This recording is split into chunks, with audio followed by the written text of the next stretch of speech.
എൻ്റെ നാടക പ്രവർത്തനത്തിൽ AKG കഴിഞ്ഞാൽ ഏറ്റവും കൂടുതൽ സഹായം നൽകിയിട്ടുള്ളത് EMS ആണ്. അദ്ദേഹത്തിൻ്റെ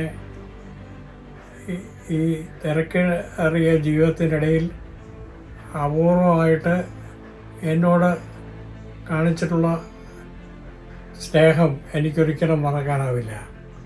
കാരണം 1986 MV രാഘവൻ പാർട്ടിക്കകത്ത് കലാപം ഉണ്ടാക്കാൻ ശ്രമിക്കുമ്പോൾ ഞാൻ ഒരു നാടക പ്രവർത്തനം നടത്തുകയായിരുന്നു. അത് കുമാരനാശാൻ്റെ ദുരവസ്ഥ എന്ന കൃതി EMSൻ്റെ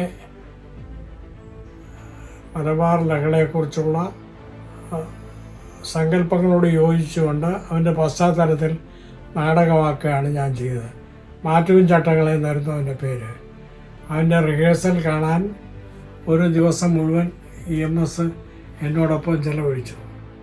അപ്പോൾ സ്വാഭാവികമായിട്ട് അതിലുള്ള രാഷ്ട്രീയമായ പേശുകൾ മുഴുവൻ പറഞ്ഞ് മനസ്സിലാക്കി ഞങ്ങൾ അത് തിരുത്തുകയും ചെയ്തു. ആ നാടകം കൊച്ചിയിൽ പാർട്ടി സമ്മേളനത്തിൻ്റെ സമാപനത്തിൽ അവതരിപ്പിക്കാൻ അദ്ദേഹം മുൻകൈയെടുത്ത് ശ്രമിക്കുകയും ചെയ്തിരുന്നു. അതുമാത്രമല്ല, അതിനെ തുടർന്ന് 1989 സഖാവ് നാടകം ഞാൻ എഴുതാൻ തീരുമാനിക്കുമ്പോൾ അതിനൊരു തമാശയുണ്ട്.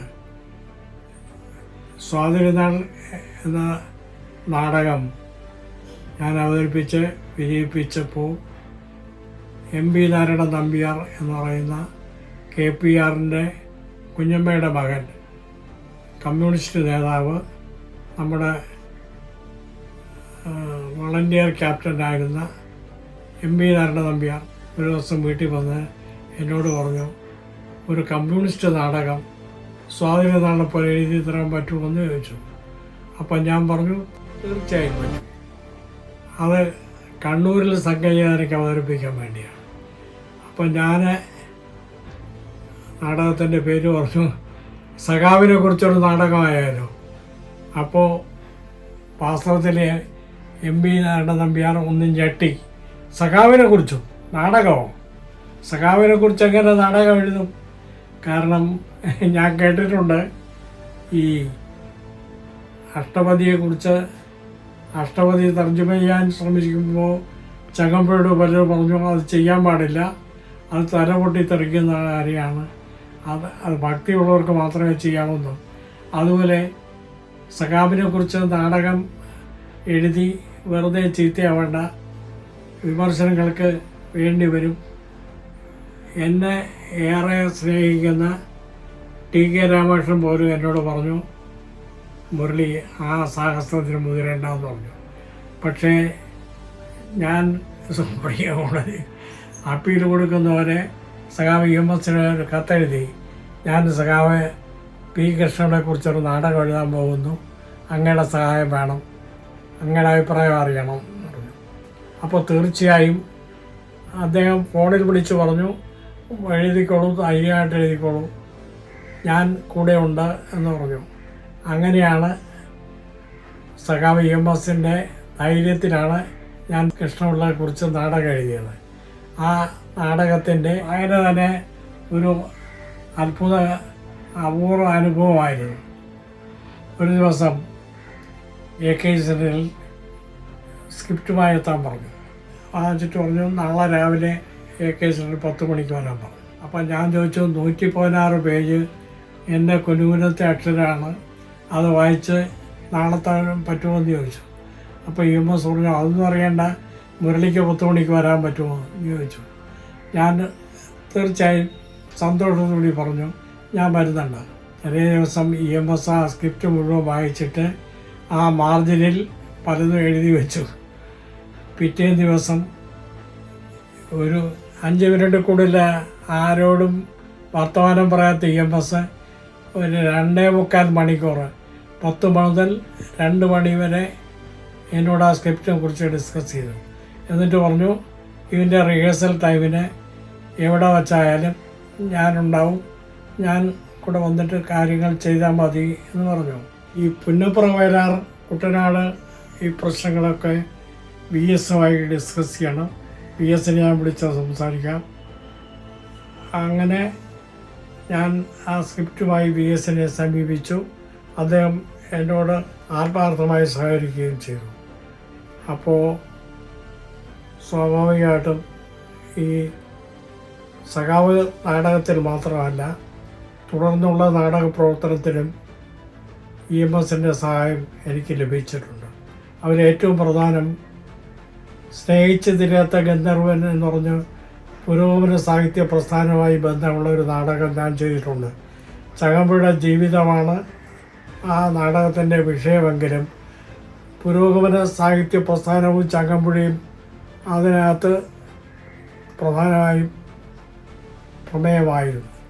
അപ്പോൾ പുരോഗമന സാഹിത്യ പ്രസ്ഥാനത്തിൽ കമ്മ്യൂണിസ്റ്റുകാരെടുത്ത നിലപാടിനെക്കുറിച്ചും ആ നിലപാടിൽ വന്ന വൈകല്യങ്ങളെക്കുറിച്ചും ഒക്കെ സ്വകാര്യമായി സഖാവ് EMS എന്നോട് അന്ന് സംസാരിച്ചിട്ടുണ്ട്.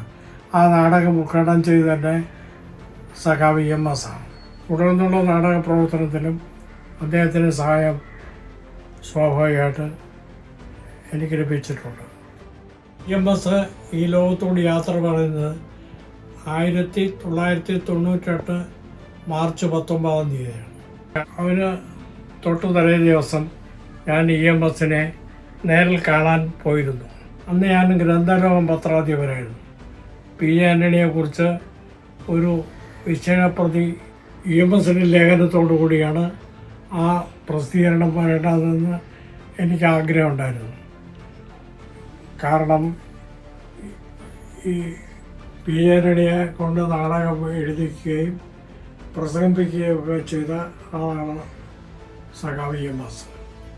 അപ്പോൾ ഞാൻ അന്ന് അദ്ദേഹം പരവംകുന്നിൽ, അമ്പലത്തറയ്ക്ക് അടുത്തൊരു പരവംകുന്ന് എന്ന് പറഞ്ഞൊരു സ്ഥലമുണ്ട് തിരുവനന്തപുരത്ത്, അവിടെയാണ് താമസിച്ചിരുന്നത്.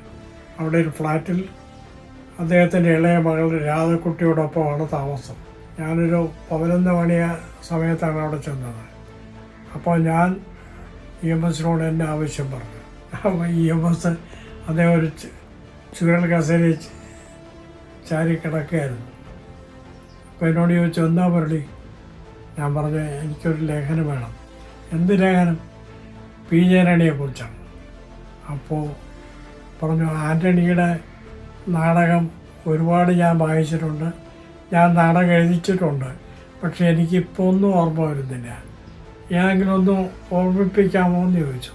അപ്പോൾ ഞാൻ ഇൻകുലാബിൻ്റെ മക്കളിലെ ഒരു പ്രസക്ത ഭാഗം അദ്ദേഹത്തെ ഓർമ്മിപ്പിച്ചു. അതിലെ കമ്മ്യൂണിസ്റ്റ് വിരുദ്ധനായ മത്തായി അയാൾ സുവിശേഷ പ്രസംഗം നടത്തുന്ന പോലെ വിരോണി എന്ന് പറയുന്ന സത്യക്രിസ്ത്യാനിയായ ഒരു സ്ത്രീയോട് പറയുന്നൊരു ഭാഗമുണ്ട്. ഈ കമ്മ്യൂണിസ്റ്റുകാരുടെ മുദ്രാവാക്യം എന്താണെന്ന് ചേട്ടത്തിക്ക് അറിയാമോ എന്ന് വിരോണിയോട് ചോദിക്കും. അപ്പോൾ വിരോണി പറയുമ്പോൾ എനിക്കറിയില്ല, ഈ ഗുലാബ് സിന്ദാബാദ്. അപ്പോൾ അവൻ്റെ അർത്ഥം എന്താ? എൻ്റെ കർത്താവേ, അവൻ്റെ അർത്ഥമൊന്നും എനിക്കറിയില്ല. അപ്പോൾ മത്തായി പറയും, ഇൻകുലാബ് എന്ന് പറഞ്ഞാൽ ഈശോ, സിന്ദാബാദ് എന്ന് പറഞ്ഞാൽ നശിക്കട്ടെ. അപ്പോൾ അവർ ചോദിക്കും, എൻ്റെ ഇൻകുലാബ് നിന്നെ സിന്ദാബാദ് എന്ന് വിളിച്ചില്ലേ എന്ന് പറഞ്ഞു. അപ്പോൾ എന്നിട്ട് ചോദിച്ചു, വിരോണി ചോദിച്ചു, അപ്പോൾ നമ്മളെല്ലാം ഇൻകുലാബിൻ്റെ മക്കളാണല്ലേ? EMS ഈ കസേരയിൽ നിന്ന് എഴുന്നേറ്റ് എന്നൊരു തിരിച്ച് ആ കസേരയിൽ തന്നെ ഇരുന്നു. എന്നിട്ട് എന്നോട് ചോദിച്ചു, ആ പുസ്തകം മുരളിയുടെ കയ്യിലുണ്ടോ? ഞാൻ പറഞ്ഞുകൊണ്ട്, ഒന്ന് തന്നാൽ നാളെ തന്നാൽ മറ്റന്നാൾ തിരിച്ചു തരാം, ലേഖനം തരാം. അപ്പോൾ ഞാൻ പറഞ്ഞു, നാളെ ഞാൻ കാണില്ല, നാളെ ഞാൻ വടകര പോവുകയാണ്, IB ദാസിൻ്റെ മകൻ എൻ്റെ കല്യാണമാണ്, ഞാനും ONV സാറും കടമ്പനിട്ട് രാമകൃഷ്ണനും കൂടെ അവിടെ പോവുകയാണ് എന്ന് പറഞ്ഞു. അപ്പോൾ EMS പറഞ്ഞു, എന്നാൽ മറ്റന്നാൾ മതി, എനിക്കും ദാസിൻ്റെ മോൻ്റെ കല്യാണത്തിന് വരണമെന്നുണ്ടായിരുന്നു, പക്ഷെ തീരെ യാത്ര ചെയ്യാൻ പറ്റുന്നില്ല അവസ്ഥയല്ല ഞാൻ. അതാണ് വാസ്തവത്തിൽ EMSനെ അവസാനം കണ്ട ഒരു ഓർമ്മ. പിറ്റേ ദിവസം 3 മണിക്ക് മനയത്ത് ചന്ദ്രൻ ഞങ്ങളെ വിളിച്ച് വടകര TV-യിൽ ഞങ്ങളെ വിളിച്ച് പറയുമ്പോഴാണ് EMS മരിച്ചു എന്ന് ഞങ്ങളൊക്കെ ഹൃദയവേദനയോടെ മനസ്സിലാക്കിയത്. അങ്ങനെ ആ മഹാമനുഷ്യനെക്കുറിച്ചുള്ള ഓർമ്മകൾ ഇവിടെ ഞാൻ അവസാനിപ്പിക്കുന്നു.